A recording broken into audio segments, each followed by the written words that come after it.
Se a fome é urgência, é farmácia, já chamou. Tô no lucro. A gente faz o seu mercado, baixa agora o nosso app. Tô no lucro.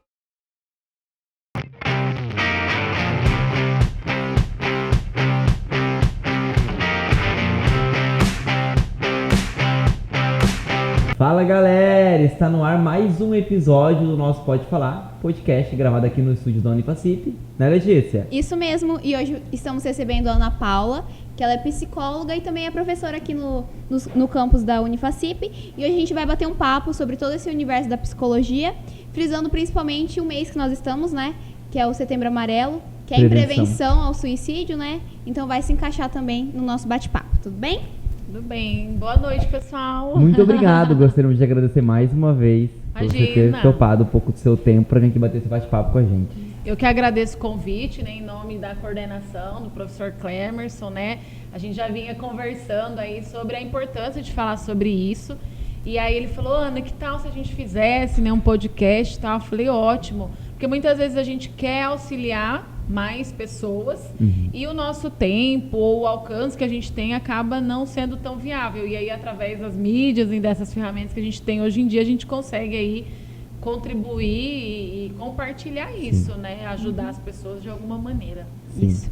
Ana, se você quiser começar falando um pouco pra gente da importância da psicologia para todo mundo, né? Vamos dizer assim, para a humanidade. Sim. E também um pouco do trabalho que é feito aqui na Unifacip, né? Com os alunos e também o atendimento que faz aqui para nossa cidade. Legal, Lê. É assim, eu falo, né? E aí, claro que eu sou bem suspeita. Acredito eu que não tinha ficado tão evidente a importância da saúde mental antes da pandemia. Sim. Né? Acho que a pandemia ela foi um ponto crucial na percepção da importância do profissional que trabalha a saúde mental. Sejam psicólogos, terapeutas ocupacionais, psiquiatras, profissionais que realmente vão trabalhar a psique humana, o indivíduo, a subjetividade, a personalidade. Eu acredito que se eu fizer uma pergunta, quem aqui não se abalou ou não teve alguma questão emocional durante essa pandemia, acho que ninguém vai falar que não. Né? Tivemos pessoas próximas que perderam pessoas, tivemos amigos que sofreram, então a gente sempre vai poder falar que tivemos algum contato com alguém que sofreu ou nós mesmos passando por algum processo de perda, de luto. E só um parêntese, quando a gente fala perda e luto, não necessariamente que alguém morreu. Eu posso ter perdido o emprego, eu posso ter me mudado de casa, me mudei de rede de amigos, tive que voltar para a cidade dos meus pais. Enfim, quantas perdas nós tivemos nesse processo de pandemia, principalmente do convívio social, que para o ser humano é tão importante, que é a partir do convívio que a gente se identifica, né? Eu sei quem eu sou a partir do outro. Então a gente começa a perceber dentro de tudo isso a importância do profissional da psicologia em si, porque o profissional da psicologia ele realmente vai fazer com que você olhe para si, né? Eu vou no psicólogo para me responderem, né? Para o psicólogo falar o que eu tenho que fazer. Não, o psicólogo não sabe o que você tem que fazer. O psicólogo vai te proporcionar perceber o melhor caminho para você fazer o que tem que ser feito. Né? Porque como que eu vou falar, não, Léo, faz isso que vai dar certo. Eu não sei, eu vou ter que te conhecer, você vai ter que se conhecer. E quantos processos de autoconhecimento a gente passa? Poucos. E acho que por conta da pandemia, a gente ter ficado sozinho, né, desenvolve isso na gente. Porque acredito que um ponto da psicologia, não sei, né, mas é você se conhecer. É você, a gente está sozinho na nossa mente. É o ponto, é o autoconhecimento. Se você não se conhecer, como é que o outro vai te conhecer? Como que você vai manter suas relações sociais, sejam elas de trabalho, relacionamento amoroso, com a família? Como? Sim. Né? Então, o autoconhecimento é o ponto principal. E é aí que entra esse profissional. E você frisou algo muito bacana. Na pandemia, a gente precisou ter esse contato conosco muito maior. A gente aqui de Sinop, eu acredito, e aí é o meu olhar bem pessoal, a gente não teve tanto impacto quanto outras cidades que realmente tiveram que se isolar, que realmente não podiam sair de casa, outros países que ficaram realmente em quarentena. Né, a gente viu aí um número de divórcios muito grande, né, a gente viu um número de depressão muito grande, a gente teve Também, claro, pessoas se reaproximando, né? Vários memes que a gente viu na internet sim. também. Quando você volta a rever sua família, Tipo, né? nossa, você existe, né? Mas a gente teve, assim, uma mudança no cenário em um curto prazo de tempo que fez esse impacto, Foi né? tudo muito rápido, né? Muito rápido. E eu estava comentando com uma amiga que é cacheada como a gente, quantas transições capilares a gente percebeu. E essa transição, por mais banal, de repente alguém pensa, ai que bobo, mas é um contato consigo, é você se aceitar. É você trabalhar, cara, essa é a minha origem, essa é a minha raiz, eu preciso me organizar, me aceitar, me amar, enfim. Então, o autoconhecimento, ele vem voltado para tudo isso. Por isso a importância da gente falar da saúde mental, por isso a importância desse tema que é hoje, né, do nosso podcast, que é falar sobre a prevenção à vida, né, a valorização da vida. Eu falo que eu prefiro falar valorização à vida do que prevenção ao suicídio. Porque é a gente valorizar. E como que eu valorizo a minha vida se eu não sei quem eu sou? Quem eu sou, exatamente. Se eu não sei realmente o que eu gosto de fazer, o que eu não gosto, por que as pessoas gostam de mim? Porque a gente tem necessidade do reconhecimento. A gente tem necessidade de se sentir amado, de se sentir valorizado, de se sentir importante. E se as pessoas não conseguem perceber por que ela é amada, por que ela é valorizada, qual o valor da vida? Acho que até essa parte é importante da gente se desligar um pouquinho, né? Pra gente olhar pra si mesmo. Então, realmente, a pandemia, você pode garantir que foi um ponto crucial pra psicologia, né? Sim. De certa forma, foi uma coisa negativa para muitas pessoas que acabaram desenvolvendo muitas dependências, né? Por exemplo, a gente pode dizer não só a depressão, que é o ponto principal, mas outras doenças psicológicas que a gente sabe que existe, né? Como ansiedade, Fobia. até mesmo questões sociais, né? A gente vê muito na internet essas questões de fobia com os outros, tanto que a gente se afastou e quando volta é completamente diferente, né? Sim, compulsão alimentar, uso e abuso de álcool e drogas, né? Então as pessoas elas foram substituindo a falta de por algo para calçar aí aquela falta, mas não necessariamente que calçou, né? Que realmente tratou, mas acabou desenvolvendo alguma coisa. Então o número, né? Hoje, depois da pandemia, né? A gente ainda está saindo dela, mas já tem pesquisas que mostram o número de aumento de depressão, ansiedade, transtornos voltado à fobia, enfim. É muito curioso esse ponto que a gente abordou, porque tem um estudo da USP recentemente que ele aponta que o Brasil liderou o ranking, né, de país onde as pessoas mais desenvolveram ansiedade e depressão durante a pandemia. Sim. Foi o país que liderou esse ranking. Em segundo lugar vem a Irlanda. A gente já ocupava esse lugar, porque hoje o Brasil ele é considerado o país mais ansioso do mundo, e aí tem várias questões envolvidas nisso, mas na pandemia ele se manteve. Ele não saiu. E assim, particularmente falando, eu atribuo isso a sermos um país em desenvolvimento. Né? Então a gente não está super desenvolvido e nem pouco desenvolvido. A gente está precisando nadar contra a maré para ser alguém. E esse alguém não só país, mas pessoa, né? Não é à toa que a gente estuda, que a gente trabalha, que a gente se desenvolve. Só que essa ânsia, né? Que é essa ansiedade de realizar e de dar conta e disso e disso e daquilo. Fazer acontecer. Acaba chegando num patamar que a pessoa fala, caramba, e agora? Querendo ou não, também o nosso país, ele está no momento passando por muitas dificuldades que acabam afetando a gente, querendo ou não, né?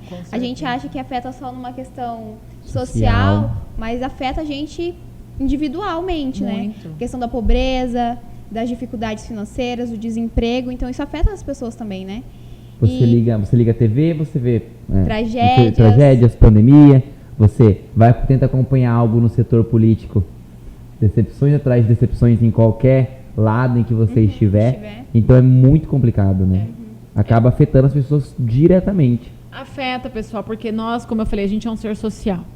Então, você vê a dor do outro e você não se comover, você vê famílias passando necessidade, não tendo o que comer, né? A gente vê aí vários programas que se dedicam realmente a fazer uma reportagem específica sobre algo, e aí você fala, meu Deus, eles estão cozinhando salsicha para a família inteira almoçar e jantar, não tem gás, né?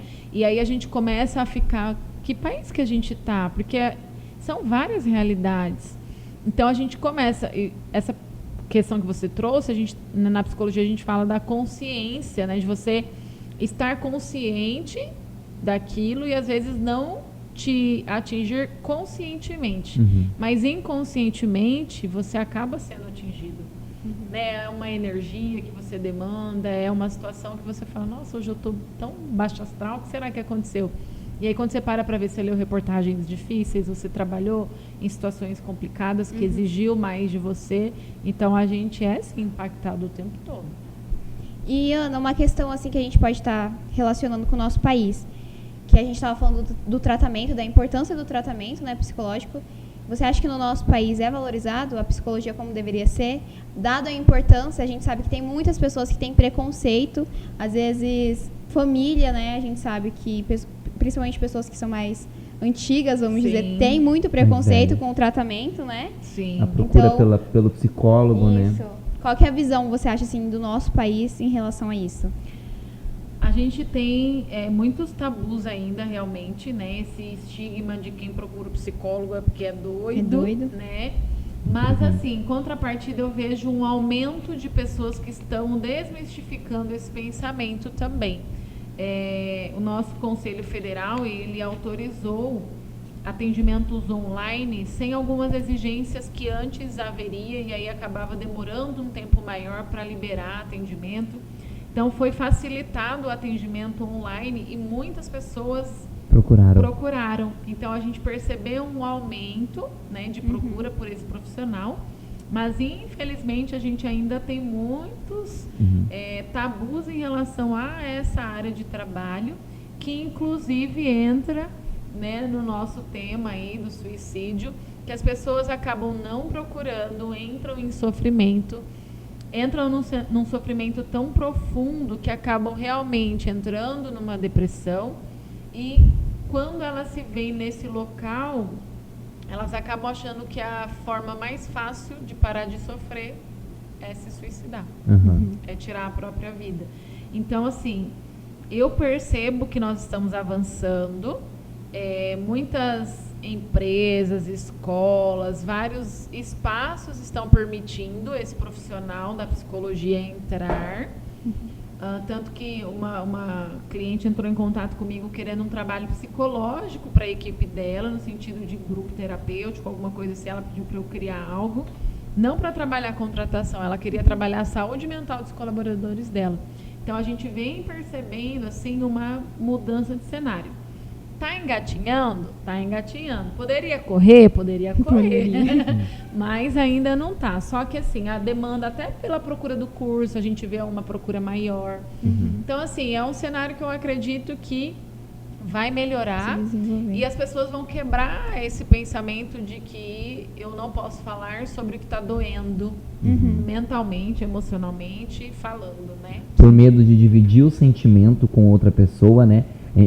É importante que todo mundo saiba também que este outro que irá te ouvir é uma pessoa preparada, que estudou e se preparou para estar ali. Não é uma pessoa, né, de qualquer forma, e como você disse, não vai estar ali para te tirar ou para te ajudar, vai estar ali para te encaminhar num caminho para que você possa estar recebendo essa ajuda que é necessária. E infelizmente, como você disse, existe um tabu muito grande, principalmente quando a gente fala em suicídio ou em depressão. Até mesmo para a área do jornalismo, a gente já vem aprendendo que o suicídio ele não é tratado de uma forma tão comum a ser noticiada, porque hoje se usa muito uma palavra, ela é muito atual, principalmente, que é gatilho, para não se tornar, para o suicídio de alguém, não se tornar gatilho àquela outra pessoa.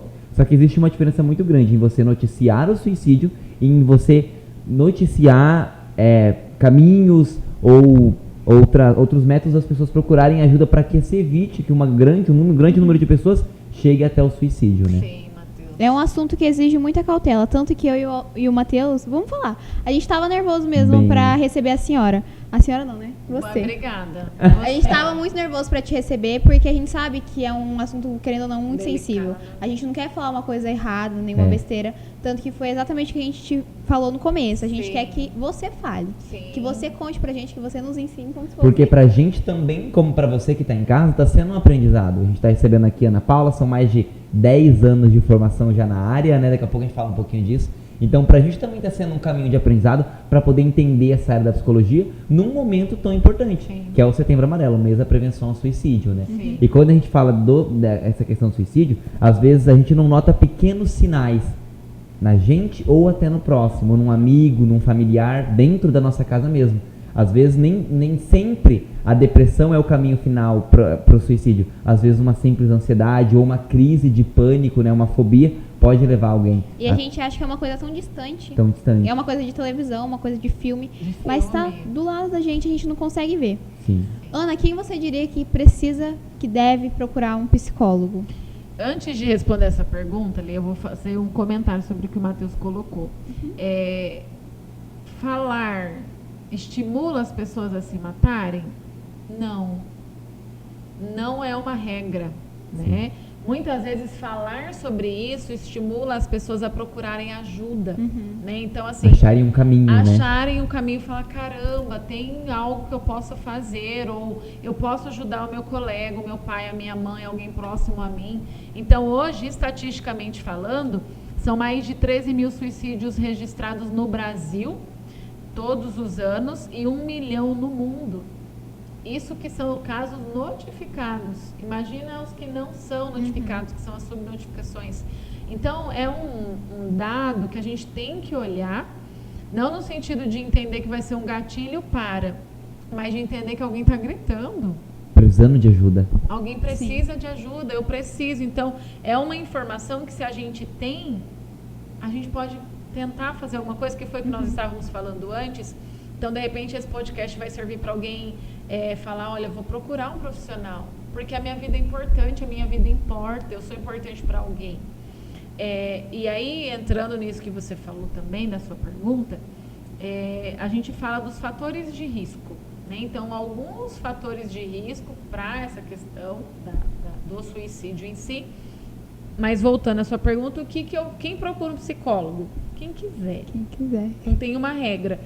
Tô com uma crise existencial, não sei quem sou, para onde vou, quero morrer, né? Alguma coisa assim. Brincadeira à parte com quero morrer pelo tema, mas assim, né? Você pode procurar um psicólogo. Como o Matheus colocou, o psicólogo é um profissional com técnicas, né, formado, que vai te auxiliar nesse processo de autoconhecimento, de identificação, de desenvolver comportamentos, né? A gente utiliza o termo repertórios. Então, eu vou te auxiliar a desenvolver repertório de como se comportar. Às vezes a pessoa não aprendeu a se comportar. E eu falo em sala de aula para os meus alunos, mães queridas, sabe aquela mamãe que quer dar tudo para o seu filhinho? Filho, essa roupa que você vai usar. Filho, já pus seu prato. Filho, já fiz isso. Filho, já fez aquilo. É legal, é um mimo, é um carinho? Pode ser. Mas será que a criança vai entender como isso? Que ela não é capaz, por isso alguém faz para mim? E quando ela precisar fazer? Ela vai ter esse repertório de comportamento, de saber fazer? Então, muitas vezes a gente quer ajudar muitas pessoas, a gente quer auxiliar muito, e a gente acaba tirando a oportunidade do outro se desenvolver, do outro aprender.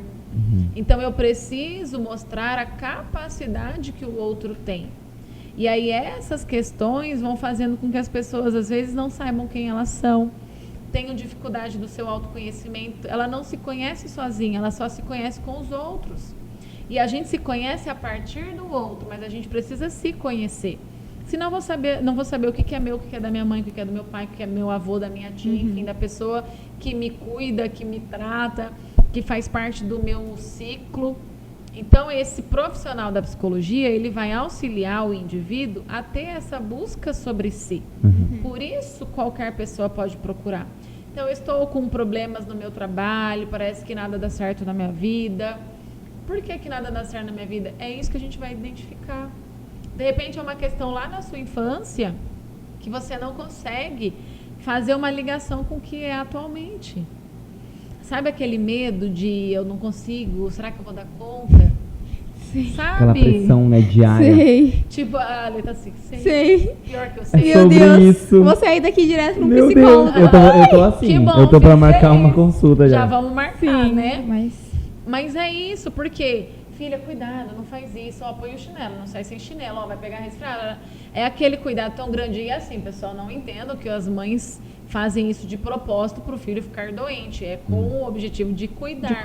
Mas, de repente, esse cuidado em excesso vai trazer um indivíduo fraco, no sentido de não ter segurança. Não vou usar o termo fraco, vou falar inseguro. Inseguro, de não saber realmente se perceber, de não saber se comportar. Então, eu tenho relato de muitas pessoas que falam assim: Ana, eu aprendi que eu tenho que ficar quieto, não posso falar nada. E aí, quando você está num lugar que você precisa falar algo, você não fala. Não consegue. E aí, qual que é a crença que você vai ter sobre si? Qual é o pensamento que você vai ter sobre si se você não consegue falar e se comportar?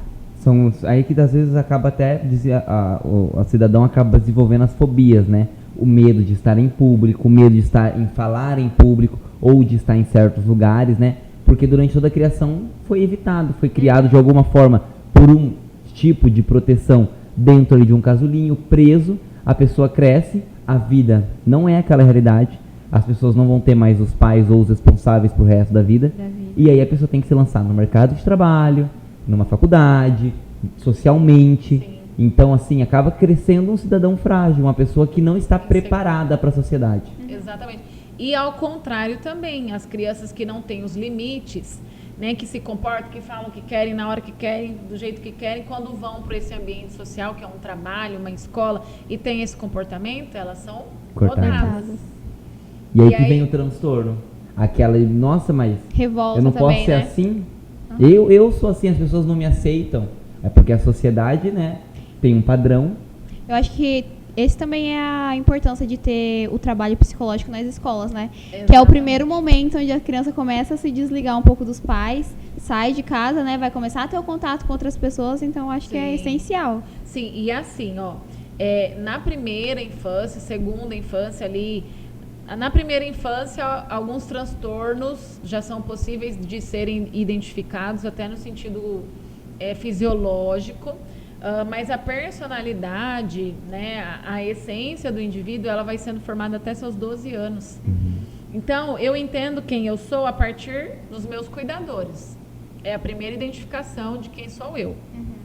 Depois disso, eu vou para outro local que vai me permitir desenvolver outras características que vai fazer parte também de quem eu sou. Sim.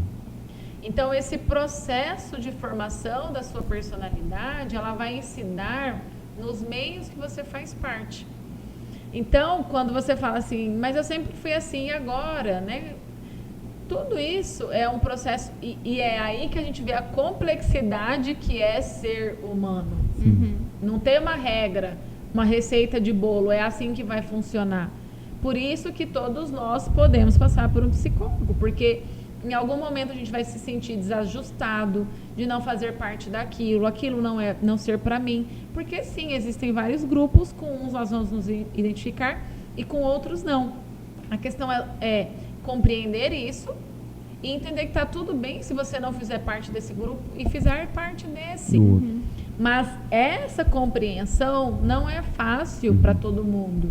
Alguns têm um processo difícil de compreensão, outros têm mais tranquilo, né? Antes de vir para cá eu estava pensando em algo. Eu não posso usar a minha régua para você.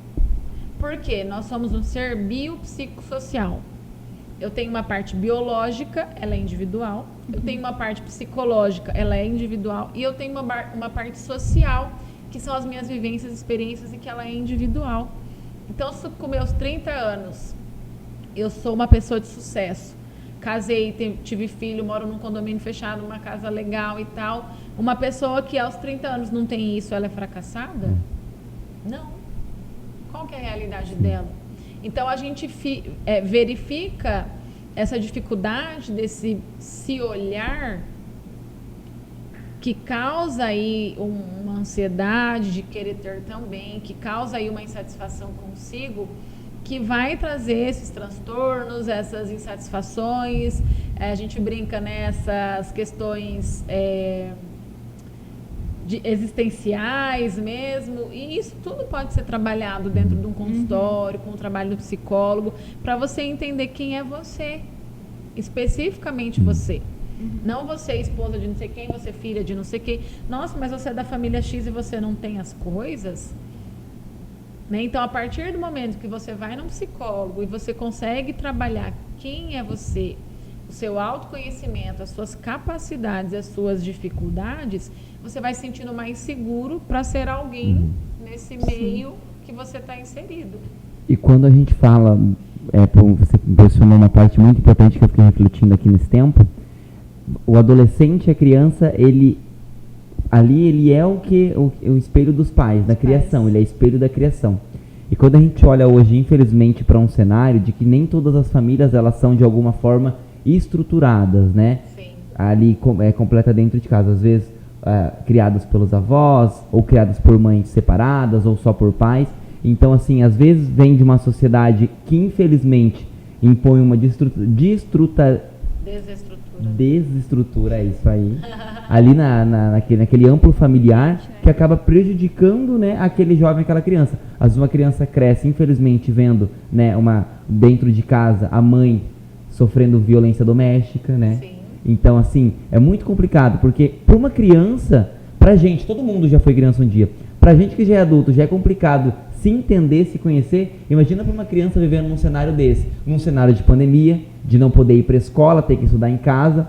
Nem todas as crianças têm internet, nem todas as casas têm computador, rede Wi-Fi. Então imagina o quanto, né, voltando lá atrás, o quanto essa pandemia veio para prejudicar e nos fazer dar mais de um passo para trás. Ô, Matheus, mas foi o que eu te falei. Hoje nós, adultos, temos consciência disso. A criança, ela ainda não tem. Ela vai sentir quando ela estiver no nosso lugar, sendo adulto. O quanto aquela perca, o quanto aquela imagem de agressão, ou aquela falta de amor e carinho na infância vai fazer falta, né? Sim, exatamente. E assim, hoje, na área da psicologia, uma curiosidade que eu tenho, a procura, ela é voltada, assim, tem uma estatística que mostra por quais tipos maiores de caso? Vamos por assim, violência ou jovens, como é que funciona a procura pelo psicólogo? Pelo psicólogo. Não tem assim, é por esse motivo, mas muitos vêm com a queixa de ansiedade. Ansiedade. Né? Eu preciso ir porque eu tô ansioso. Só que aí, quando a gente vai entrar realmente nessa demanda, o buraco é bem mais embaixo. É muito além disso, né? É muito além disso. É a criação, a gente, dentro da psicologia, né, só para a gente poder fazer um parênteses, existem as abordagens. Abordagens é a forma que o psicólogo vai trabalhar com as suas técnicas, é a forma que o psicólogo ele enxerga o homem, o indivíduo e toda a sua estruturação. Então, dentro da TCC, que é a abordagem que eu mais costumo trabalhar, a gente fala das crenças. E crença não é crença folclórica de Deus, nada disso. É crença sobre o que eu acredito sobre mim.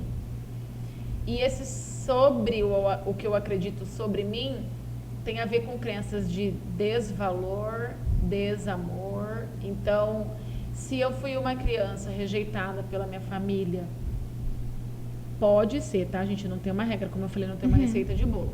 Mas a crença que ele tem, que as pessoas não gostam dele, que ele não é amado, que ele não é quisto nos lugares, é muito provável de acontecer, de existir.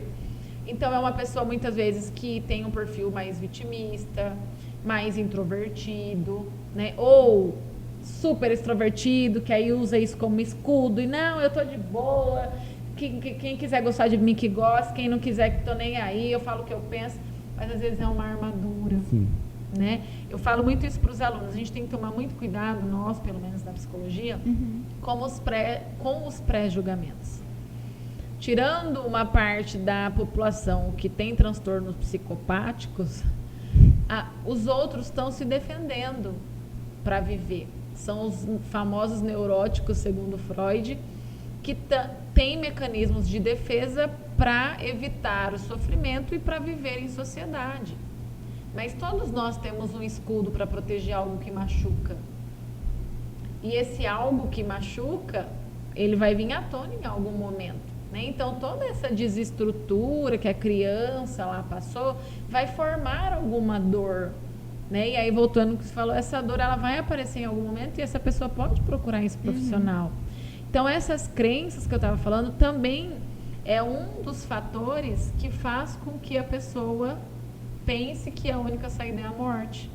Então, a OMS, ela traz como um dado essas questões também de ambivalência, né? Até coloquei aqui, ambivalência eu quero morrer, eu quero viver, vai ser mais fácil o quê, né?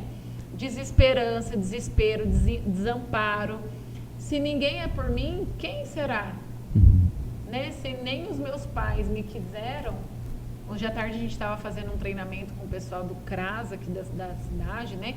Da assistência social, para trabalhar a questão das dificuldades de aprendizagem e do autismo, né? Que a gente vê um número crescente também. E aí uma das assistentes falou: Ana, como que a gente trata isso numa família que tem 13 crianças? E aí eu olhei para ela e falei assim, caramba, ainda existe família com 13 crianças, né? Porque uma realidade tão parece que tão é antiga, tão né? antiga, tão distante, e não é. A gente que não está nesse local, mas ele existe. Então tem famílias com 6 crianças que só o pai trabalha. Gente, como que tá viver hoje? Pagar aluguel, comer carne, andar de carro ou moto que precisa de gasolina, sustentar filhos. 1, 2 é difícil, imagina 6, 10, Sim. 13. Pessoas com transtorno de a gente chama neurodesenvolvimento, um autismo, enfim, que exige outros cuidados. Então, assim, existe uma realidade da população que muitas vezes a gente não tem contato, mas que está adoecida. Mães que estão gritando ajuda e que, às vezes, para ela é mais fácil morrer, porque ninguém me escuta. Sim. Né? Então, a gente vê, tanto que um dado estatístico, as mulheres tentam mais. Então, a Suicídio. tentativa de suicídio nas mulheres, no gênero feminino, é maior. Mas Eu até tenho um dados aqui, pode continuar que eu vou encontrar ele aqui rapidinho. Mas os homens conseguem mais. Consegue mais. Então, hoje, o gênero masculino é o gênero que mais se suicida. E aí a gente fala do tabu, que era o que a gente estava falando anteriormente. O homem, ele tem que ser o quê? Forte. Forte, firme. O homem pode chorar? Não. O homem não pode chorar. Engole esse choro. Né? Ei, você é homem, você tem que ser forte. E aí o homem cresce com essa crença de que o homem é um super-herói, um deus, um semideus, sei lá quem que é esse homem, que ele não pode sofrer, passar por problemas, ter dificuldades, ter questões a serem desenvolvidas porque ele está nesse lugar. E aí é doloroso. Sentimento como se fosse uma fraqueza, né? Exatamente, você sendo fraco. Pois é. Principalmente quando a gente fala essa questão, né? Esse machismo estrutural. Exatamente. Então, assim, são muitas questões que a gente vai percebendo que para chegar no suicídio não foi uma frescura. Essa pessoa sofreu aí por muito tempo.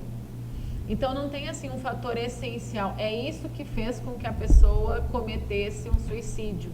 Né? Por isso que quando a gente fala de prevenção ao suicídio, e eu comentei que eu prefiro falar valorização da vida, é para a gente entender que todos nós passamos por situações difíceis, cada um vai absorver, internalizar de uma forma, mas todos nós podemos ter ajuda para resolver. E entender que a nossa vida tem valor. Se a gente está onde a gente está, é porque a gente tinha que estar, mas eu consigo resolver. Né, Ana, você vem aí com seu positivismo tóxico de que, pensa positivo que vai dar tudo. Não vai dar tudo certo só pensar positivo. Sim.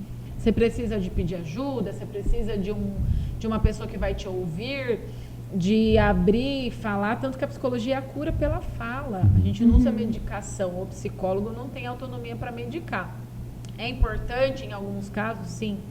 Né? Inclusive, dia 30 agora de setembro, para finalizar o mês, nós vamos ter uma palestra, vai acontecer na unidade do Aquarela aqui da FACIP, com uma psicóloga, a Priscila Honório, ela é psicóloga do CAPS, e um psiquiatra que também atende, agora ele não está mais no CAPS, mas ele atendeu há muito tempo.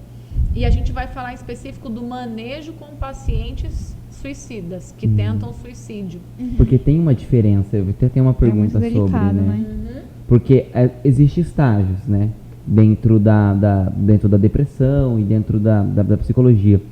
Quando notar, duas perguntas. Quando eu posso notar que eu estou precisando de ajuda mesmo, ou que alguém próximo a mim está precisando de ajuda, e como que vocês fazem para notar que estágio essa pessoa está? Porque às vezes por esse preconceito de não procurar ajuda, né? Como a gente já citou, psicólogo ser coisa para doido. Às vezes a pessoa já chega num estágio muito avançado, Sim. que já está ali à procura, à beira do abismo mesmo, né? Não vê mais saída. E que não precisava, né? Sim. Se Porque tivesse o procurado ajudar antes. suicídio é tipo o extremo, acredito eu, né? É quando a pessoa já não tem mais Sendo esperança, que poderia né? ter prevenido, como qualquer outra doença, vamos dizer assim. Qualquer outra. Porque infelizmente a depressão, as fobias, a ansiedade, hoje são tratados com essa visão de que algo, não vamos falar. Pra Deixa quê? quieto, deixa pra esquecer. isolado. Não vai Nossa, sumir. falar sobre depressão, só que Vai é uma sumir, doença né, a hoje. dor. Hoje é uma doença muito comum e muito presente. E as pessoas também às vezes têm vergonha e medo de receber, né, como é a palavra certa que eu posso? Um diagnóstico de depressão. Sim. Tem medo de procurar o psicólogo, né, por medo de receber esse diagnóstico. Sim. Matheus, quem que pode procurar ou como saber se eu preciso? A gente costuma falar que é quando você percebe prejuízos. Prejuízo. E o que seriam esses prejuízos? É quando eu começo a só querer ficar isolado ou não querer ficar em casa. Ou quero comer demais ou paro de comer. Então são extremos, quando você começa a perceber que você não está mais dentro do seu normal, do seu habitual. Por isso que a rotina é uma coisa importante, porque aí você vai medir o que é normal ou não. Então, por exemplo, eu começo a perceber que todos os dias eu quero sair e tomar uma cerveja.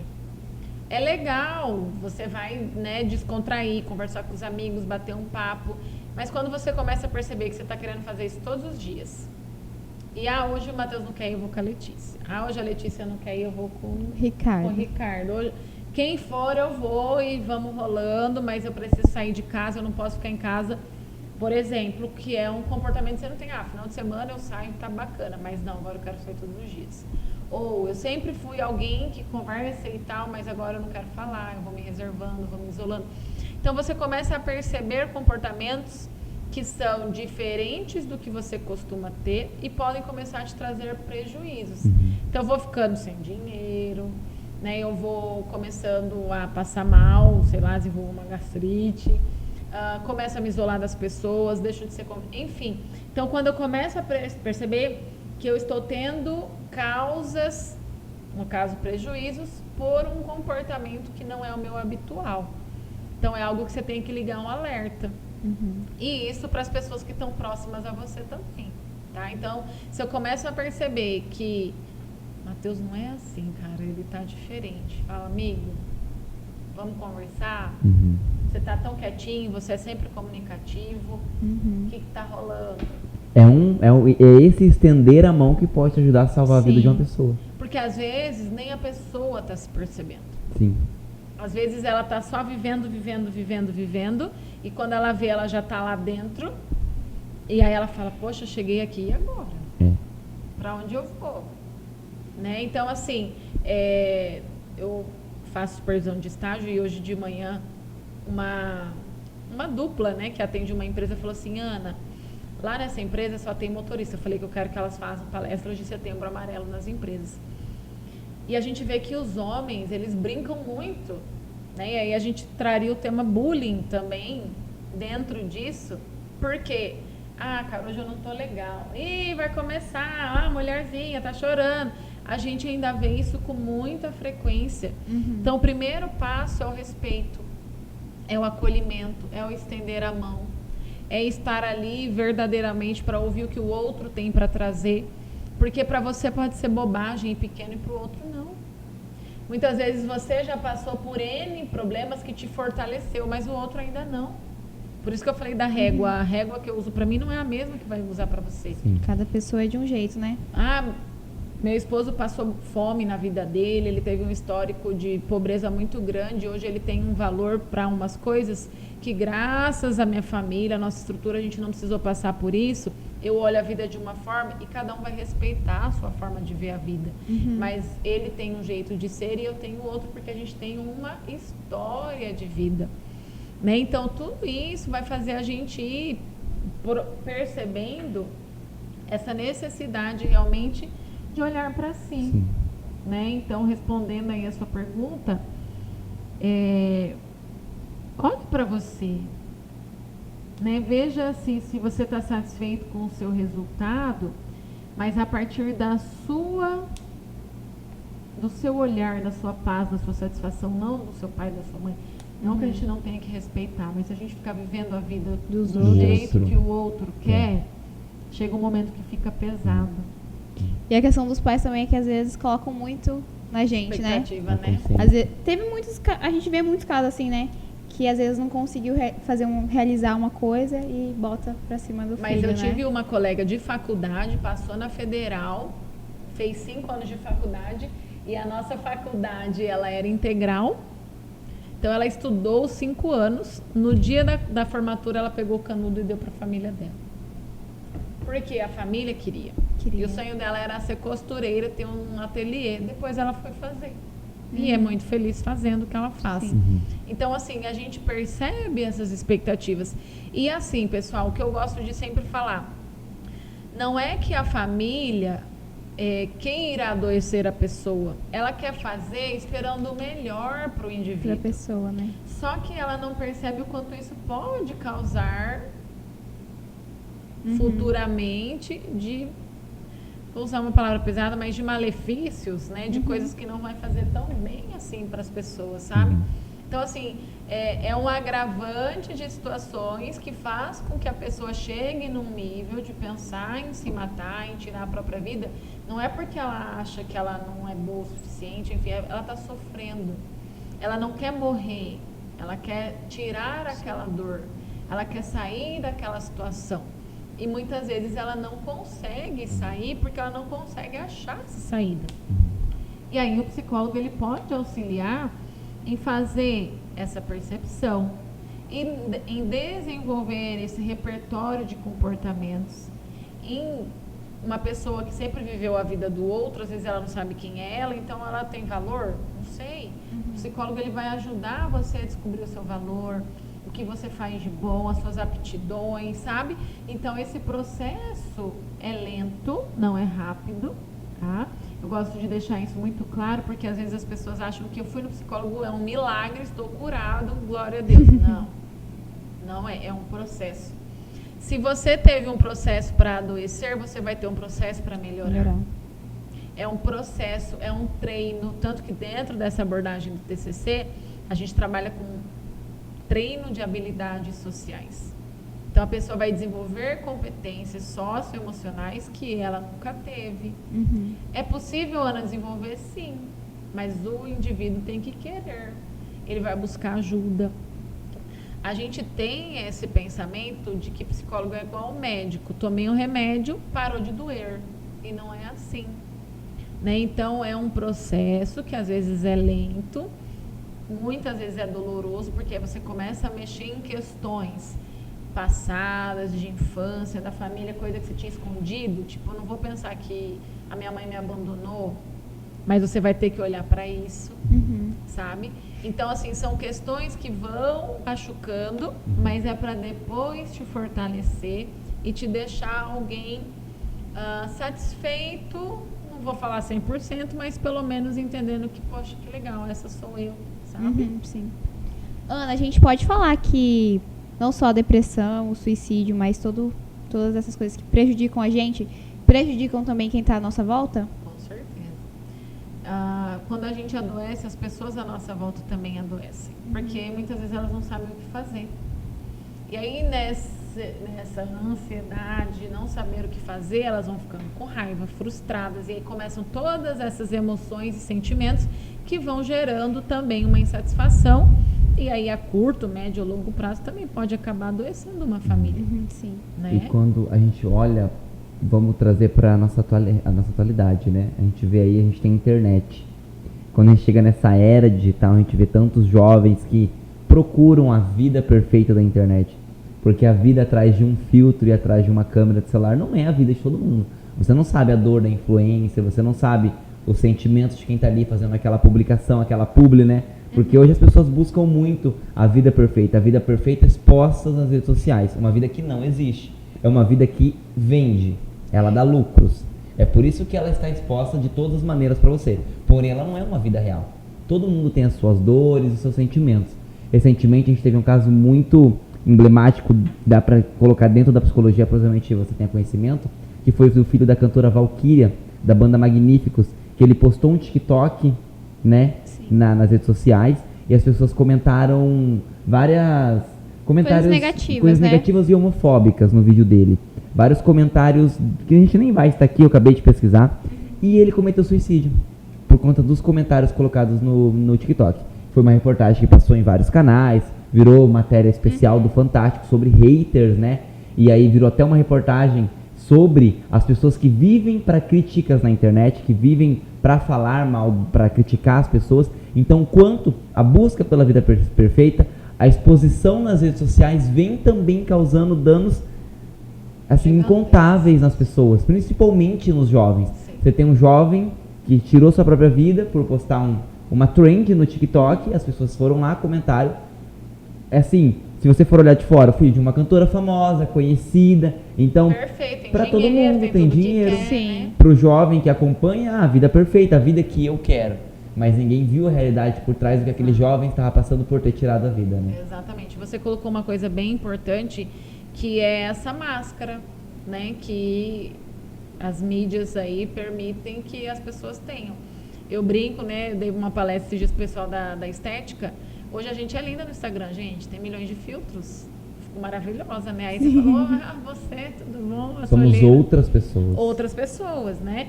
Mas a gente precisa ter esse cuidado, né? O que eu vejo, assim, socialmente falando, antigamente, até questão financeira, política, enfim, numa família cujo a gente vai tratar como normal, uma família heterossexual normal, que a mãe cuida dos filhos, o pai sai para trabalhar, provém, cuida de todo mundo e linda família, né, basicamente. Hoje em dia não é bem assim. Se o pai e a mãe não trabalharem, se a família toda não trabalhar, dificilmente essa família terá boas condições de uma escola, de uma alimentação, de uma moradia, de uma saúde, de um transporte, né? Porque a gente vê que está tudo muito mais caro de se viver. E aí você imagina, né? Pai e mãe que trabalham o dia inteiro, a criança fica na escola, fica com o cuidador, a gente não sabe como está sendo essa criança, o que ela internaliza sobre isso, né? Ela não tem a consciência de que os pais precisam trabalhar para manter a casa. Muitas vezes ela acha que os pais não querem estar em casa, né? Por isso não estão. E aí, quando o pai e a mãe chegam em casa, lembrem que eu estou falando de uma família tradicional heterossexual, tá? Quando os pais chegam em casa, cada um tá lá no seu celular, tá cada um fazendo uma coisa. E o consumo é o do que tá ali, é do que tá sendo vendido. É daquela realidade que não é sua. E a criança tá como? Eu nunca me esqueço de uma reportagem que eu vi, que falava sobre uma morte de um bebê no Japão. Os pais saíram de casa para ir, tipo, numa lan house da vida, que eles estavam jogando um jogo tipo The Sims, de você cuidar da vida, né, da sua vida ali. Vida virtual. Da vida virtual. Eles saíram, deixaram o bebê para cuidar de um jogo e o bebê morreu em casa. Porque eles ficaram 3 dias lá na lan house, vivendo essa vida virtual e esqueceram da vida real. Caraca. Então a gente começa a ver, assim, uma troca, uma mudança de cenário do que é importante, do que é prioridade, né? Tem que trabalhar? Tem que trabalhar. O pai e a mãe, sim, ok, mas e o tempo de qualidade? Né? Eu falo muito isso nas empresas que eu atendo. Existe tempo, né? O tempo de relógio e o tempo de qualidade. Então, de repente, o horário que eu estou na minha casa é o horário do almoço. Deixa o celular de lado, olha no olho do seu filho, converse, como foi seu dia, como foi na escola, como você acordou, brinca com ele, que seja meia hora, mas tem esse tempo de qualidade. Chegou em casa, eu tenho que cuidar da casa, lavar roupa, fazer um monte de coisa, tem, mas despende meia hora, 1 hora, senta no chão, brinca com seu filho. Então são pequenas coisas que a gente pode ir introduzindo no nosso dia a dia, que vai fazer com que essa criança tenha um olhar sobre si diferenciado, que se sinta valorizado, amado, atendido, né? Então, assim, por que a gente fala dessa infância? Porque é aí onde vai tudo começar, né? Quando essa criança chega na fase da adolescência ou na vida adulta, ela passou por um processo, né? E isso pode prevenir, quem sabe, um suicídio, né? Porque ela vai se sentir amada, quista, desejada, importante. Vai ter briga? Sim, gente, toda a vida tem. Não estou aqui tentando florescer nada, né? Florear nada. Mas realmente da gente entender que é uma construção. Não é algo que hoje, vou me matar.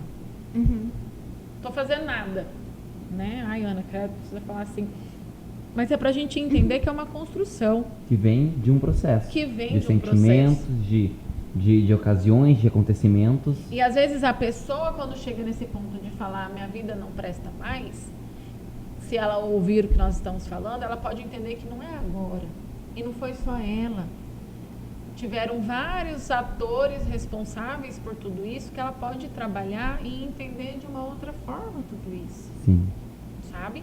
Então, assim, a gente até preparou um roteiro, né, para falar de um monte de coisa, mas eu vejo muito importante a gente falar sobre tudo isso do que eu trazer dado estatístico, tem cartilha na internet falando o que é fator de risco, o que não é, né, o que é verdade ou mentira, enfim. Então, tem muitas coisas que a gente vai ter acesso na internet, mas outras que eu vejo como importante de falar, realmente para as pessoas entenderem que dá para fazer algo. Dá para entender que é uma característica de pessoas tentando fazer o seu melhor. Sim. Né? A gente não vai conhecer o outro até entender realmente o que o outro está querendo falar, como que o outro sente. Eu só vou saber o que você está sentindo, Matheus, se eu te perguntar. Não, Matheus está de boa, olha a cara dele, menino arrumado e tal. Tá tudo bem, é feliz. Será? Matheus, você tá bem? A gente não conhece o sentimento profundo dentro das pessoas, né?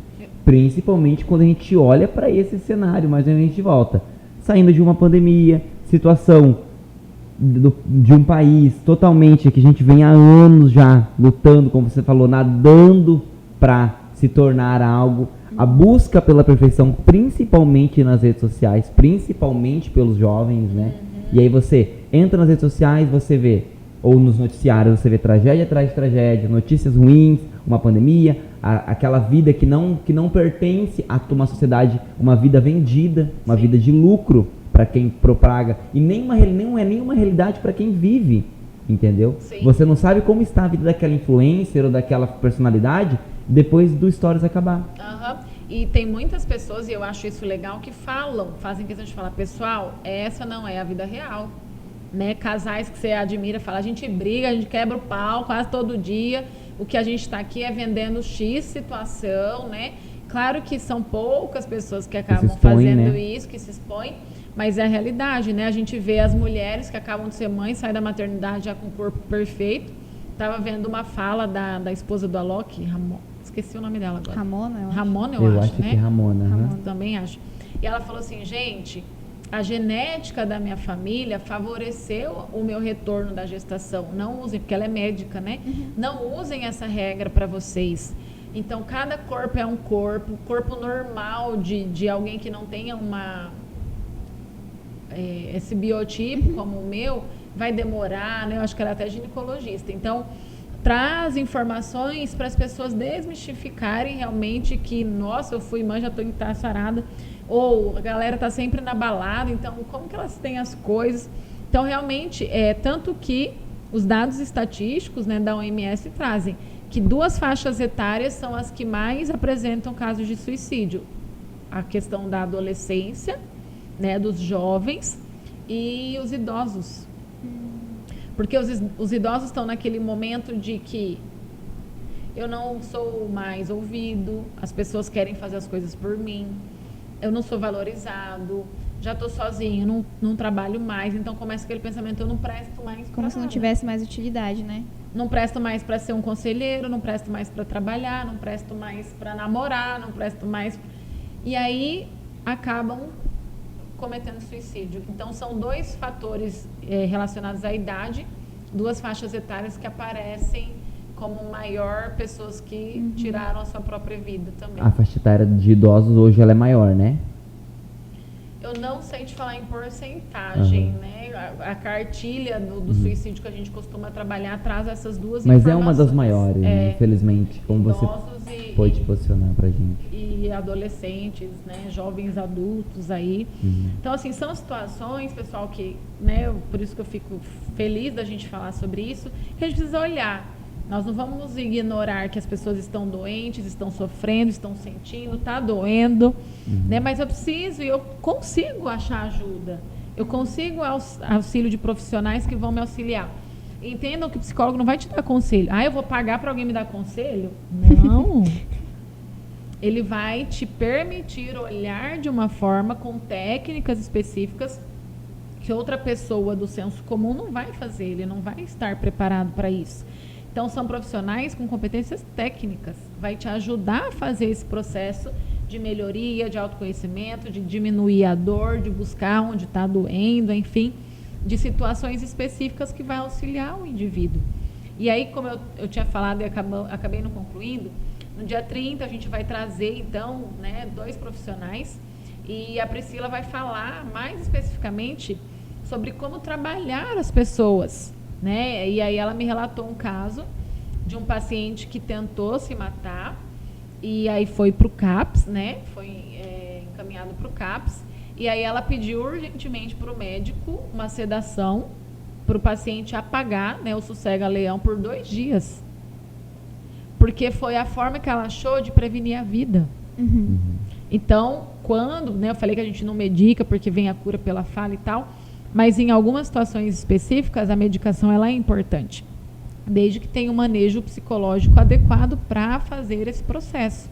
Então ela trabalha, e tanto que a especialização dela é com pacientes suicidas, né, ou com essa ideação que são os pensamentos suicidas, e como atuar dentro disso.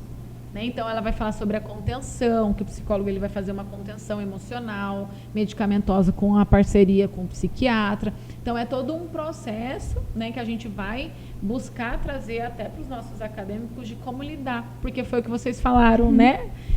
Como que a gente fala sobre isso? Ai, que medo, né? Será que o que a gente trouxer vai incentivar as pessoas a cometerem suicídio e tal?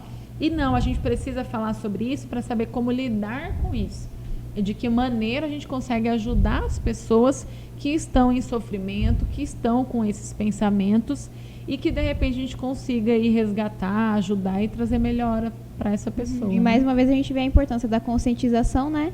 E da prevenção. Porque, que nem outras falas que a senhora, que você teve anteriormente, de, por exemplo, às vezes os pais têm alguma atitude que sem querer acaba tendo influência no futuro. A gente sabe como se prevenir de um resfriado, de uma gripe, sabe se prevenir de se machucar, de se cortar. Então, eu acho que muitas vezes a ignorância, o tabu, cega a gente de ver coisas básicas que a gente poderia fazer para evitar, para ajudar a pessoa. Você falou do tempo de qualidade dos pais. Cara, é essencial. E você ter uma noção básica das coisas, aí que a gente vê de novo, a prevenção. É prevenir. É prevenir. Que nem o mês, né? O Setembro Amarelo é a prevenção. É a prevenção. É a prevenção, né? É a prevenção. E aí você falou dessa questão de tabu. A gente vive ainda num país, nós vivemos num país muito cristão. Então a gente vê muita gente falar, isso é falta de Deus. Falta de fé. Falta de fé. Ou falta do que fazer, né? E aí eu me lembro, agora eu não lembro o nome ela é psiquiatra, se não me falha a memória, e é pastora. Até saiu bastante vídeos dela falando que ela é pastora, mas ela faz terapia, né? E eu achei isso muito legal para realmente vir quebrando esses paradigmas de que isso é a ausência de Deus, né? Nós não estamos aqui para criticar, né? Não, de forma nenhuma. Até porque a depressão em si, além das questões emocionais, neurologicamente a pessoa ela está com déficit de alguns neurotransmissores, por isso entra-se com uma medicação, por exemplo, para regular essa parte, né, hormonal, vamos dizer assim, porque ela influencia diretamente no comportamento do indivíduo. Então, quando a gente tem, por isso que o psiquiatra ele vai entrar com medicação, se ele perceber que você está com excesso de cortisol, com ausência de dopamina, endorfina, enfim, que são neurotransmissores que vão influenciar em como você se sente. Então, não é uma frescura. Sim. É muito importante que as pessoas tenham a visão de que, olha o quão, né, para as pessoas que são cristãs, o dom que Deus deu para alguém poder ajudar ao próximo numa situação que, como a gente falou, né, algo tão pra gente tão complicado, porque eu admiro muito a sua profissão, poder ajudar o próximo, né? E quando você falou a questão de entrar com medicamentos, também é outra questão que as pessoas também têm um medo, né? Sim. De ir no psicólogo e recomendar medicamento e a pessoa, de alguma forma, ficar viciada ou dependente dos medicamentos. Sim, né? Claro que existe muitos ainda, né, que trazem essa questão. Por isso a importância dessa associação, psiquiatra e psicólogo. A maioria das pessoas ainda vai pro psiquiatra. Não, eu vou pro psiquiatra. Então o psiquiatra medica. E esse medicar ameniza o sofrimento, mas não trata, não cura. Dependendo do que é, você tem cura. Dependendo do que é, você só tem tratamento. Mas eu vou no psiquiatra, tomo a medicação e pronto. Só que o psicólogo, ele vai trabalhar a causa. Então, o psicólogo, novamente falando, ele não prescreve medicação. Se ele identificar dentro de todo o trabalho que a gente faz, anamnese, técnicas, tudo, que realmente o paciente sozinho não está conseguindo, porque ele pode estar com alguma deficiência de neurotransmissor, aí ele vai sugerir uma ida ao psiquiatra, para esse psiquiatra avaliar e isso auxiliar o paciente a dar uma guinada realmente para ele ter um ânimo para fazer uma atividade física, para ele sair de casa, para ele conversar com as pessoas.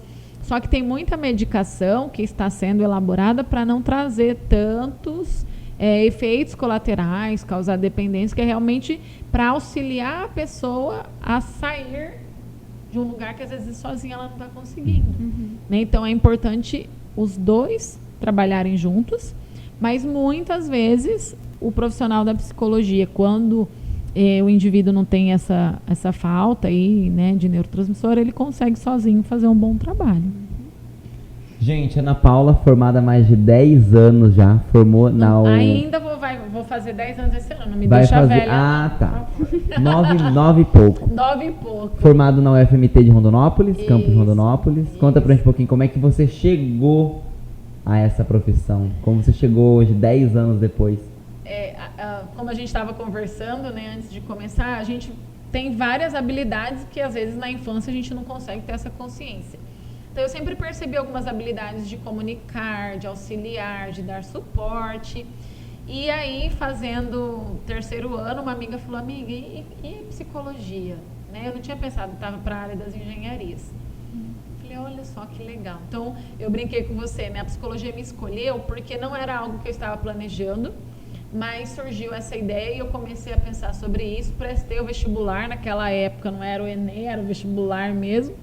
Passei, fui morar sozinha, porque minha família é de Cuiabá, e na época não tinha psicologia na UFMT de Cuiabá, só em Rondonópolis.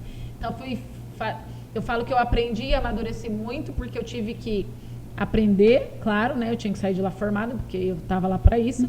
Mas eu tive que ser dona de casa, cuidar de mim, saber fazer tudo. Então, eu saí da casa dos meus pais e fui amadurecendo, né? Também emocionalmente falando, para dar conta de tudo. Então foi um processo muito positivo para mim, foi doloroso, chorava, mas depois de um tempo você fala, aprendi muito, né? E aí fiz todo o curso, no meu último ano de faculdade eu comecei a estagiar numa empresa na área organizacional e essa empresa sinalizou o interesse em me contratar quando eu me formasse.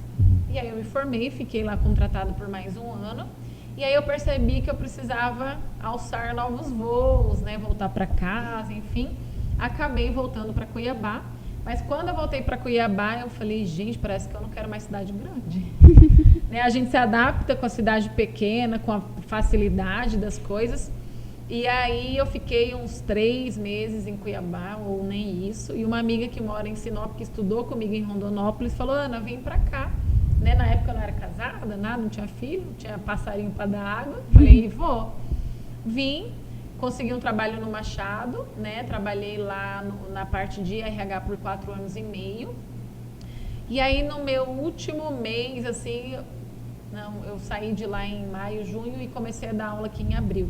E aí recebi, né, um convite para vir dar aula e aí comecei a dar aula. E aí fui pensando que eu podia fazer outras coisas. Aí foi quando eu saí da empresa e comecei a trabalhar realmente com consultoria, né? Trabalhando essa parte de psicologia organizacional e do trabalho.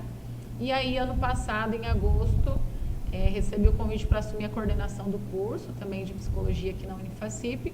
E estou aí, né, dentro desse desafio que é formar profissionais, que é dar suporte para as pessoas, para essa profissão que é desafiadora, mas que é importante, que é linda, né? E hoje eu me orgulho muito de ver que, de alguma forma, todos nós podemos contribuir para as pessoas, para a melhoria, para a qualidade de vida, para diminuir, né, o sofrimento. Porque, como eu falei anteriormente, todos nós temos questões que causam dor. E isso é ser humano. Né? Mas trabalhar como isso vai pesar é algo que a gente pode fazer.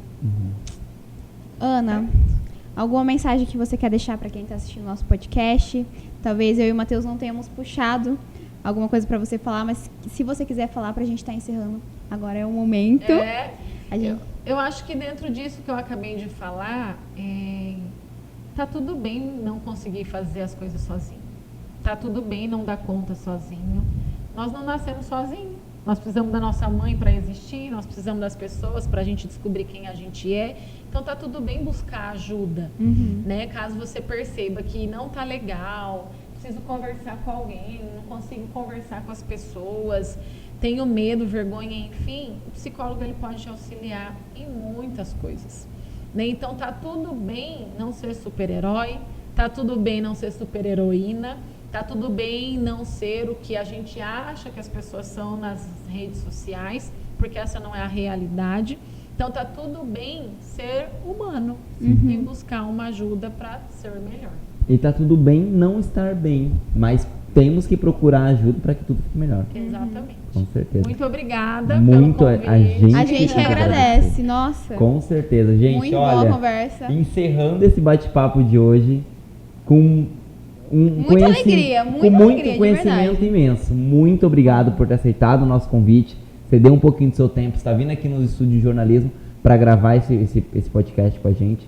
Vai ser, garanto que pra gente e para quem nos acompanhou, com muita importância. Gostaríamos de reforçar e agradecer todos os nossos patrocinadores, né, Lê, dos episódios de hoje. A Unifacip, que disponibiliza o estúdio pra gente gravar. Tô no Lucro, que tá com a gente também. Não esqueçam de baixar o aplicativo e fazer seu pedido com qualidade. Primeira compra, 10% de R$10 de desconto. E pra você que já é cliente, sabe que tem promoções e cupons de desconto toda semana. Porque eu tô no Lucro, tá aí pra surpreender. É isso aí. E pra quem tá assistindo a gente, espero que tenha sido produtivo, assim como foi pra gente que tá aqui com você. Que bom. E que peguem alguma mensagem para si. Eu gostaria de desejar sucesso, essa iniciativa muito legal, vai contribuir com muitas pessoas, né? Hoje eu vim falar sobre esse tema, mas outros profissionais virão falar sobre outros temas e é muito importante. Parabéns, né, pelo projeto, que vocês tenham muito sucesso. Muito obrigada. E é assim que nós finalizamos. E aguarde os próximos episódios. Foi bom, gente. Valeu. Até mais. Tchau, muito tchau. obrigado. Tchau. Quando é bom pra todo mundo, então eu tô no lucro. Se a fome é urgência, é farmácia. Já chamou, tô no lucro. A gente faz o seu mercado, baixa agora o nosso app. Tô no lucro.